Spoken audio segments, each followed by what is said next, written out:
ఉమ్మడి మెదక్ జిల్లాలో ఈరోజు ప్రధాన వార్తలు ఈ విధంగా ఉన్నాయి. సిద్దిపేట జిల్లా వార్తలు వచ్చేసరికి దుబ్బాక నియోజకవర్గంలోని భూంపల్లి మండలం కాజీపూర్ గ్రామానికి సంబంధించిన ముదిరాజుల 30 ఏళ్ల కళ సాకారమైంది.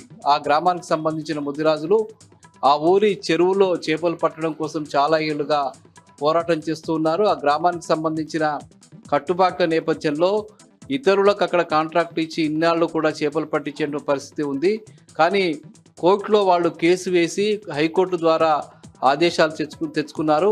హైకోర్టు ఇచ్చిన ఉత్తర్వుల మేరకు గ్రామానికి సంబంధించిన ముదిరాజులే ఆ చెరువులో చేపలు పట్టాలని చెప్పి ఆదేశాలు ఇచ్చారు. అయితే గ్రామస్తులు అందుకు అంగీకరించిన నేపథ్యంలో ఈరోజు కొంత ఉద్రిక్త వాతావరణం ఏర్పడింది. ఈ నేపథ్యంలో పోలీసులు గ్రామానికి సంబంధించిన పెద్దలందరూ కలిసి అక్కడ ప్రత్యేకంగా పంచాయతీ నిర్వహించి సమావేశం నిర్వహించి ఒక సయోధ్యకు రావడం జరిగింది.